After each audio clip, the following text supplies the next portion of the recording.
अलिबाग मुरुड मतदारसंघाचे आमदार महेंद्र दळवी आपल्यासोबत आहेत.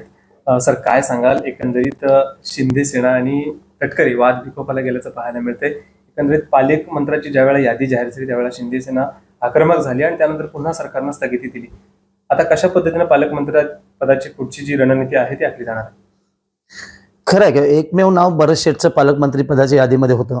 या संदर्भातली मागील पालकमंत्री घोषित व्हायच्या 8 दिवस अगोदर ही चर्चा संपली होती.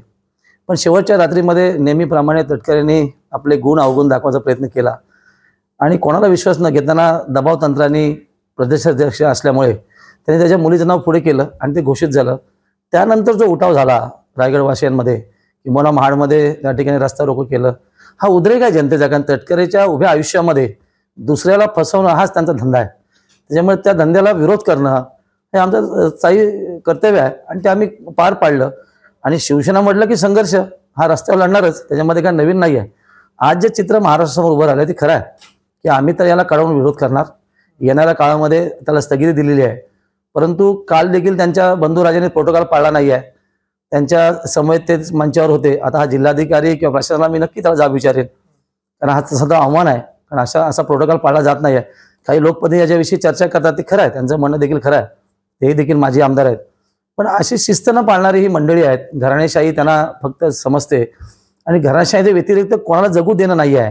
हा त्यांचा स्थायी भाव असल्यामुळे त्याला विरोध करणं आमचं काम आहे. येणाऱ्या काळामध्ये पालकमंत्र्याच्या विषयीचा वाद आहे हा शेवटच्या टोकावर आम्ही घेऊन जाणार. जोपर्यंत भरत शेठ आमचे पालकमंत्री घोषित होत नाही आहेत तोपर्यंत आदित्य तटकरे यांना आमचा कायमस्वरूपी या तटकरे कुटुंबाला विरोध हा कायमस्वरूपी राहणारच.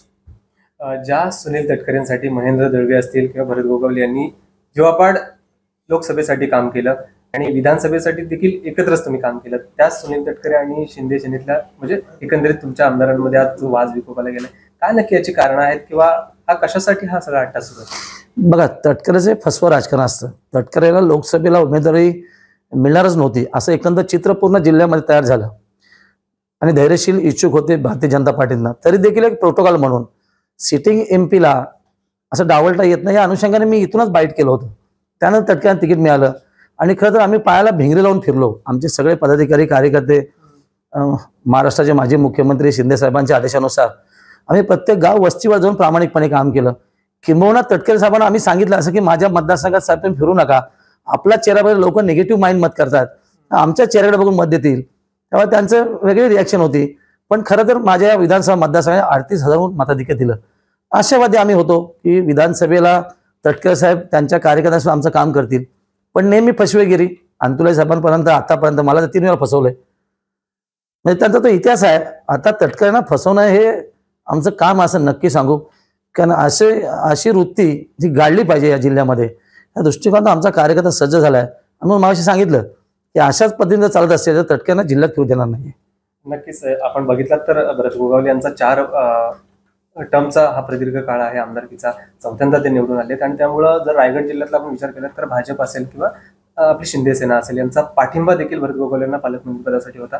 मात्र जी यादी जाहीर झाली आणि त्या यादीमध्ये आदित्य तटकरे यांचं नाव जाहीर झालं आणि त्यावेळेला आक्रोश निर्माण झाला. याचा अर्थ की एकनाथ शिंदे कुठेतरी वरिष्ठांजवळ बसण्यामध्ये मागे पडले किंवा त्यांना पडद्यामागे ठेवण्यात आलं का असं वाटतंय? नाही, असं म्हणता येणार नाहीये. नागपूरच्या अधिवेशनामध्ये आम्ही मुख्यमंत्री साहेबांना, देवेंद्र फडणवीस साहेबांना 6 आमदार म्हणजे बीजेपीचे 3 आमदार आम्ही भेटून सांगितलं. त्यावेळेला आदित्यताई पण आमच्या समोर होत्या. त्यांना आम्ही सांगितलं की यांना देऊ नका, यांच्यामुळे मागच्या वेळेस सरकार परिवर्तित झालेलं आहे आणि आपण सरकारमध्ये सामील झालेला आहात. असं असताना आम्ही 6 आमदार एकत्र आहोत. सिनियरिटीप्रमाणे भरत शेठ आपण मंत्री घोषित केला तर पालकमंत्री व्हायला पाहिजे. आणि तो मागच्या वेळेचा त्यांचा अनुभव आहे का, मागच्या वेळेला त्यांनी पदत्याग केलेला आहे भरत शेठनी. बिचारे एवढं मोठं ग्रामपंचायत सदस्य कोण असं बाजूला होत नाही आहेत. त्यावेळेला त्यांनी शिंदे साहेबांचा आदेश पाळून त्यांनी मंत्रिपद स्वीकारलं नाही आहे, इतरांना दिलं. हा त्यांचा मनाचा मोठेपणा आहे.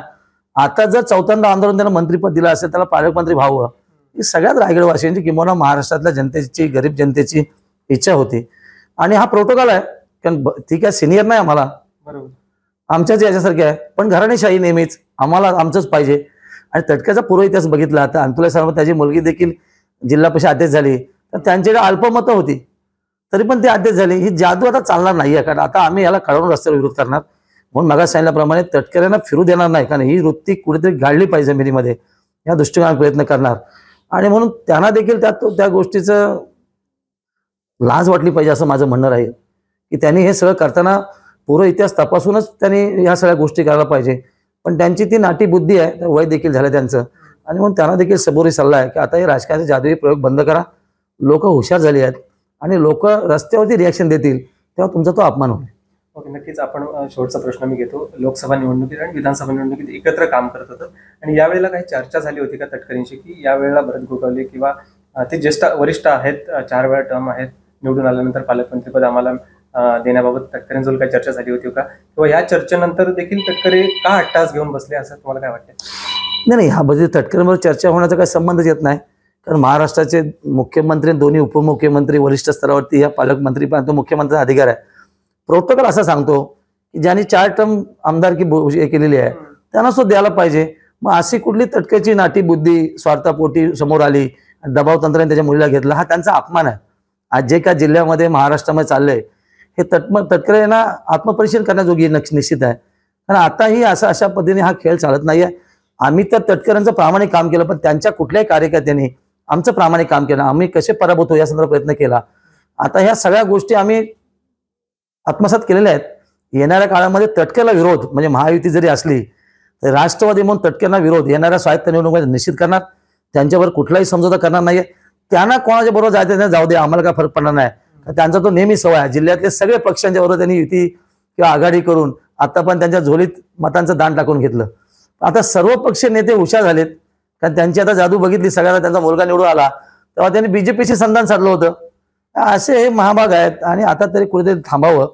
लोकांकडनं, लहान कोणाकडनं अपमान करून घेऊ नये असं आमची प्रामाणिक इच्छा आहे.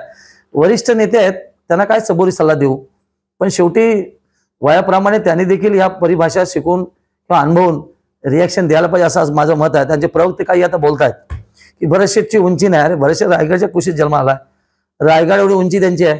कोण प्रवक्ता तो बिना लायकीचा? आणि तटकरे पट्टे बांधून प्रवक्ते सोडतो, हा त्यांचा धंदा आहे. कधी हसीन मुश्रीफ बोलणार, कधी ते आमचे कृषी मंत्री बोलणार. आता तर कोण प्रवक्ता बोलतो. प्रवक्त्याने कधी ग्रामपंचायत लढली का? त्याला काय राजकीय पॉलिटिकल माहिती आहे सगळ्या गणित. तटकरे असणारी प्यादी अशीच आहेत, कुठे ठेवावी आणि कशी चालवावी अशा पद्धती प्यादी आहेत. तटकरे याच्यावरती रिॲक्शन द्यावं किंवा त्यांनी स्टेज शेअर करावं आमच्याशी, एखाद्या चॅनलला डिबेट करावं. मी तयार आहे ना. त्यांनी कुठल्याही भूमिकेत यावं, आम्ही तयार आहोत. त्यांनी चॅलेंज स्वीकारावं. काल त्यांच्या मुलांनी चॅलेंज दिले आम्हाला की भरत शेठ जे बोलले की येऊन बलालेश्वरची शपथ घ्यावी, जे काय ठरलं किंवा जे काय सत्यता आहे ती सांगण्याची, ते कनकेश्वर आणि सिद्धेश्वरचं याचं नाव सांगायला लागले. त्यांची ते सगळे जादुई आहेत, म्हणजे अगदी काली जादू बोलत असे कुटुंब आहे. त्यामुळे ऍक्शनला रिॲक्शन देणं हे आमच्यासारख्या आमदाराचं निश्चित काम आहे. माझा कार्यकर्ता पण सज्ज आहे. याच्या पुढे कुठल्याही प्रवक्त्याने तटकरेंच्या किंवा राष्ट्रवादीच्या अशा रिॲक्शन दिली तर त्याला ऍक्शनमध्ये आम्ही उत्तर देणार. मुख्यमंत्री दावोसवरनं आल्यानंतर ज्या स्थगितीवर योग्य तो निर्णय होईल, काय वाटतं? पालकमंत्रीपद भरत गोगावलेंना मिळेल? नाही, मुख्यमंत्री दावोसला होते, पण उपमुख्यमंत्री इकडेच असल्यामुळे आम्ही मुख्यमंत्र्यांना आमची कैफियत त्यांनी आमदार आणि हजारो कार्यकर्त्यांनी मांडली. त्यांनी सांगितलं मुख्यमंत्र्यांना मी चर्चा करेन. आम्ही आशावादी आहोत की प्रोटोकॉल प्रमाणे रायगडला पालकमंत्रीपद भरत शेठला मिळावं. त्याच्यामध्ये बदल असं मला वाटत नाही, कारण रायगड हा एक पॅटर्न आहे. मागच्या सरकारच्या अनुषंगाने या ठिकाणी उठाव केला आणि सरकार परिवर्तन झालं, त्यावेळेला त्यांना विरोध केलेला आहे. त्याची तरी जनाची मनाची त्यांनी बाळगायला पाहिजे होती. आणि म्हणून ते प्रोटोकॉल लक्षात घेत असताना त्यांनी स्वइच्छेने खऱ्या त्याने सरकारला किंवा मुख्यमंत्र्यांना आपली कैफियत द्यायला पाहिजे की झालेली चुकी माफ करून भरत शेठना पालकमंत्री हा त्यांचा मनाचा मोठेपणा राहील. पण तटकरेला कधी जमणार नाही आहे, कारण तटकरे कधी अवमान सहन करत नाही, त्यांचंच बरोबर असतं असं म्हणणं असतं सगळं तिथे.